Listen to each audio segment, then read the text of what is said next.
कि विधायक साहब ने हमारे लिए जो यहाँ सौगात दी है वो एक बड़ी मिसाल है। आज तक हमारे को शिक्षा के क्षेत्र में देख लो, सड़क के मामले में, चिकित्सा के मामले में, चाहे हमारे वेटनरी हॉस्पिटल के मामले में इतना काम हुआ है कि आज तक कोई काम नहीं हुआ। और इसी संघर्ष की ये विकास, ये जिला समाप्त हुआ, उससे हम ये मान रहे हैं कि आने वाली सरकार का विकास की ओर ध्यान नहीं है। इसलिए अपने को संघर्ष करके इस मुकाम को हासिल करना है। और आप इस संघर्ष में जब भी नीम का थाना से संघर्ष समिति का या एमएलए साहब की तरफ से जब भी कोई अपने को मैसेज मिले, आप पूरे जोश खरोश के साथ, किसी के बुलावे नहीं, स्वयं के अपने निर्णय से इनके साथ रहना है। और अपने को इस आंदोलन को बहुत ही बड़ा आंदोलन बना के, सरकार को झुका के अपने को जिले का मुकाम हासिल करना है। सरकार देने में तो आसान काम है, पर छीनना तो बहुत आसान काम है, देना सबसे बड़ी चीज है। जिले को लाने के लिए विधायक साहब ने मतलब जयपुर तक की पैदल यात्रा की। मतलब आज से कम 20-30 साल से हमारे ओम प्रकाश जी साईं साहब इस जिले के लिए शहीद हो गए, तो ये बहुत बड़ी बात है।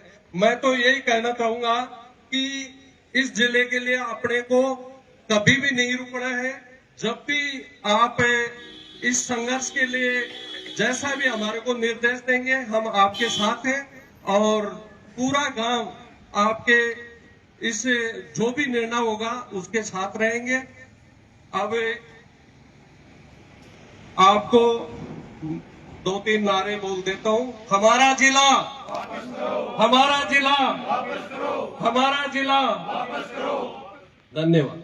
आज ग्राम पंचायत पीतमपुरी में जो जिला बचाओ धरना प्रदर्शन किया जा रहा है, उसमें पधारे माननीय विधायक साहब श्री सुरेश जी मोदी साहब और कार्मिक हड़ताल पर बैठे सभी सम्मानित व्यक्तित्व, मेरे पिता तुल्य बुजुर्गों, युवा साथियों। कहते हैं हक की लड़ाई में निमंत्रण नहीं भेजे जाते, हक की लड़ाई में निमंत्रण नहीं भेजे जाते, जिनका जमीर जिंदा होता है वो स्वयं दौड़े चले आते हैं। ये जो जिले की लड़ाई है, ये व्यक्ति विशेष लड़ाई नहीं है, ये कोई राजनीतिक लड़ाई नहीं है, कोई पार्टी की लड़ाई नहीं है। ये हम सबका दायित्व है कि इस संघर्ष समिति के साथ हम कंधे से कंधा मिलाकर चले और जो भी क्रियाएं माननीय विधायक साहब जो कहते हैं, हम आपके साथ कंधे से कंधा मिलाकर तैयार हैं। जिला बचाने के लिए जहां भी आपको चलना पड़े, हम आपके साथ चलेंगे, आपके साथ रहेंगे, हर प्रकार से आपका सहयोग करेंगे। और ये ग्राम पंचायत पीतमपुरी बालाजी धाम की इस पावन धरा पर विराजमान सभी व्यक्तियों का ये निर्णय है कि जो भी संघर्ष समिति और विधायक साहब निर्णय लेते हैं, हम आपके हमेशा साथ रहेंगे, साथ थे और साथ रहेंगे। क्योंकि जिला गया है तो ये व्यक्ति विशेष की आनी नहीं है, ये पूरे नीम का थाना को आनी हुई है। काफी लंबे समय से जो इंतजार किया जा रहा था, बहुत लंबी मांग थी और जो जिले बनाए गए उन जिलों में पहली कोई वरीयता थी तो वो नीम का थाना थी। हर प्रकार के मापदंडों में खरा उतर रहे थे। राम लवैया कमेटी बनाई गई जिसके मापदंड के आधार पर जिले को घोषित किया पूर्व सरकार के द्वारा। और जैसे ही नव वर्ष आने वाला था, 28 दिसंबर को पर्ची की सरकार के द्वारा एक दिल्ली से फरमान जारी हुआ, जो ये फरमान पर्ची के सरकार के पास जयपुर पहुंचा और जयपुर आते ही पर्ची की सरकार ने घोषणा की कि इन 9 जिलों को निरस्त किया जाता है, जिसमें नीम का थाना को भी शामिल किया गया, जो हर वरीयता के ऊपर खरा था, जिसके कारण जो खुशियां आने वाली थी नव वर्ष में, उन्हें गहरा आघात लगा। और नीम का थाना जो खुशियां मना रहा था, 17 माह के पश्चात उन खुशियों को एक साथ ही तमाम कर दिया गया। ऐसी राजनीतिक भेंट चढ़ा जिसके कारण, जबकि जिन लोगों ने इनका विरोध किया है वो व्यक्ति कभी भी न माने। और हम सबका दायित्व है, जो भी इसको निरस्त करने में शामिल है उनको गांव में प्रवेश नहीं करने दें। जब भी वो गांव में आए उनका पुरजोर विरोध करे कि हमने बिगाड़ा क्या था आपका, हमने आपको दिया ही दिया है, आपसे लिया क्या था, आपको हर बार अवसर दिया, अवसर में आपने हमारा हमेशा हनन किया। हमारे हितों के साथ कुटाराघात किया है। इसलिए जब भी वो आए ये अवश्य उनसे पूछे। और इस पीतमपुरी की धरा में जितना भी जो पिछला 5 साल में विकास हुआ, आज तक 50 साल में ऐसा विकास नहीं था। इसलिए इसके लिए बहुत बहुत आभार, धन्यवाद विधायक साहब का।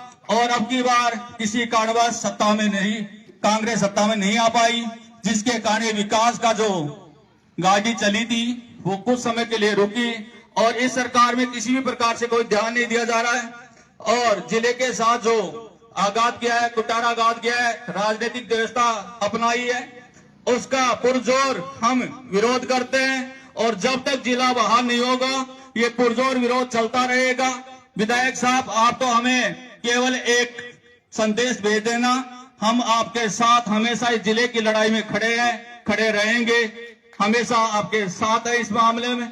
और पूरा गांव आपका सहयोग करेगा और हम हमारे स्वयं के खर्चे से आपके साथ लगेंगे, ऐसी हम कामनाएं करते हैं। हमें जिला चाहिए और इस जिले के लिए आप जितना प्रयास हो सके उतना प्रयास आप करें।